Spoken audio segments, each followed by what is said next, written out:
Hey guys, in this video, I'm going to give you a quick introduction on how to use classes and objects in Python. I'm going to assume that you're already familiar with these concepts. So if you're new to the concepts of classes and objects, I'd recommend my introduction to classes and objects video first. Okay, so here's the class we want to create. It's going to be called robot, and it'll have three attributes or three instance variables: name, color, and weight. Those are the name of the robot, the color of the robot, and weight of the robot. And then it's going to have one function, introduce self, where when you run this function, it'll just print out my name is the name, whatever the name is. And from this class, we want to create these objects. The first object will look like this. It's going to have the name Tom, the color is going to be red in a string, and the weight will be 30 to show that it's 30 pounds. It's going to be an integer. And we're going to put this object in a variable called R1. And the second object we're going to create will look like this. This robot will have the name Jerry, the color will be blue, and weight will be 40. And then we're going to put this object in a variable called R2.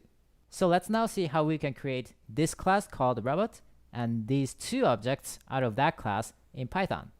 The first thing we need to do here is, of course, we need to create a class. For that, you can just write class robot colon, and notice here that R here is capitalized, and then 4 spaces after that. And we're going to implement the function we saw earlier, introduce self. For that, you can just write def introduce underscore self, parentheses, colon, and 4 more spaces after that, and then print double quotes my name is plus self.name. And this keyword here, self, is sort of like this in Java, and it'll refer to whatever object we're running this function on. So for example, if we run this function introduce self on an object whose name is Tom, this is going to print out my name is Tom, because self will refer to that object. Now this function, if you see, it looks like a regular Python function. We're defining a function called introduce self, and then below that we have some implementation. But actually, when this function is within a class, when this function is a method of a class, you need to add an additional argument, and that's going to be called self. So this self is exactly the same as this self right here. So in Python, basically, you need to add this additional argument called self to every method you want to add to this class. And once you run this block of code, this class is going to be created. And you might say, what about the attributes like the name, weight, and color? We're going to worry about that later. So let's run this block of code for now. Now that we have defined this class, we'll be able to create an object out of this class. To do that, you can just write R1 equals robot parentheses. Again, note that the word robot is capitalized here, and this simply says create a new object with the class robot, and here you're using the default Python constructor for this class robot. And to set the attributes, you can just write r1.name equals Tom, r1.color equals red, and r1.weight equals 30. And when you run this cell, a new object has been created. It's assigned to R1, and then its attributes have been set. And then if you want to run this function introduce self on this object, you can just write r1.introduce self parentheses, and you don't need to pass in any arguments here. And when you run this cell, what's going to happen is it's going to go into this part of the code, and then self will refer to R1. And so this part of the code will look like print my name is r1.name, and r1.name is of course Tom here, so it should print my name is Tom. Let's see if it works. And it did.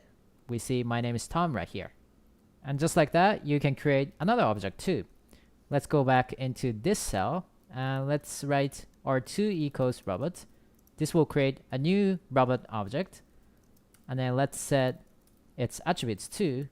So r2.name equals Jerry, r2.color equals blue, and r2.weight equals 30. let's actually set the weight of R2 to 40 like we saw earlier. And once you run this cell, you'll have an object in R1 and another object in R2 with different sets of attributes, of course. And then at this point, you should be able to run r1.introduceSelf and r2.introduceSelf. So the first line should print my name is Tom, just like we saw earlier. And then the second line should print my name is Jerry instead. So let's see if we can get that. And that's exactly what we see. Okay, going back a little bit, when you see this block of code that we use to create these two objects, you might say, well, that's not great, because here we're writing r1.name equals Tom, but if we misspell the word name, for example, if we wrote r1.namee equals Tom, it's gonna stop working, because if you look at this function in particular in this class, we're writing here print my name is self.name, and this piece of code basically depends on us writing the attribute's name correctly for it to work. What I mean by that is, for example, if you misspell the word name by writing r1.namee equals Tom, the attribute called name does not exist in this object anymore. So we can actually see what's going to happen if we try that. So let's run this cell again. And this is not going to give us any error, because when you write r1.namee equals Tom, the attribute called namee is just defined, and then the value Tom is set for that. But when you run this block of code, r1.introduceSelf, let's comment out the second line and let's focus on the first line. When you run this part, it'll say attribute error. And it says robot object has no attribute name. And that's because it has the attribute namee, but it doesn't have the attribute name. So this is probably not the best way to deal with different attributes we have. Let's see how we might be able to fix that. And the way you can fix it is basically by using a constructor.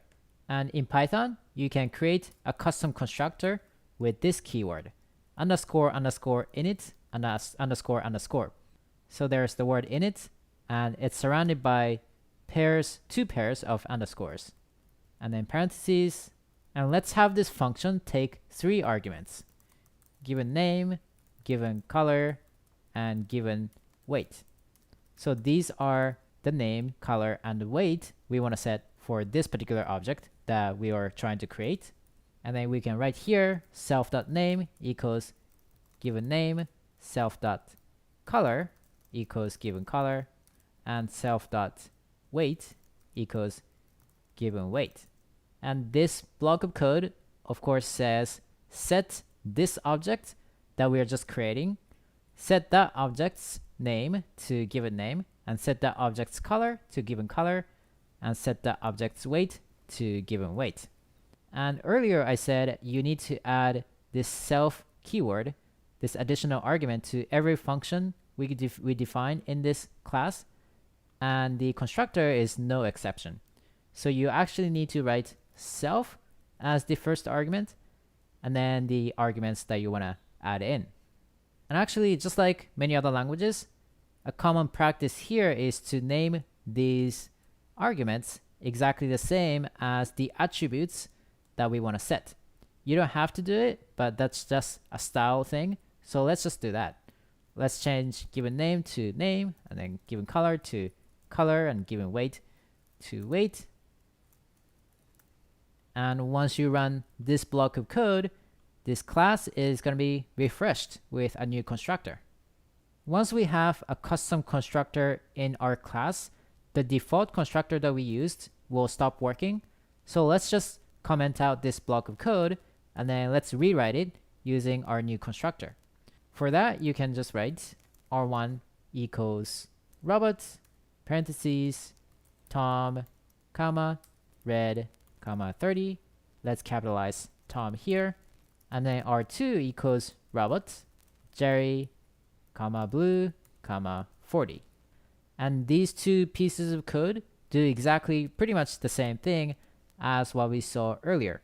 But as you can see, this is much cleaner because you don't need to specify the attribute names manually every time.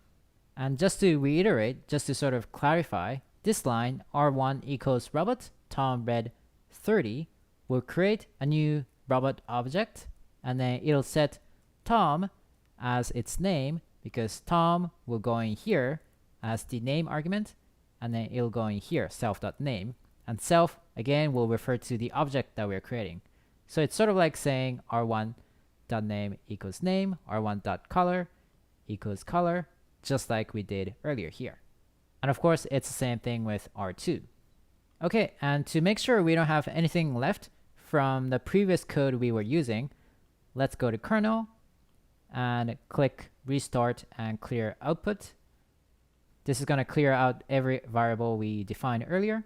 And then let's load this class again, and let's run this cell. And at this point, we should have R1 and R2 objects defined. So we should be able to run r1.introduceSelf and r2.introduceSelf. And that should print exactly what we saw earlier.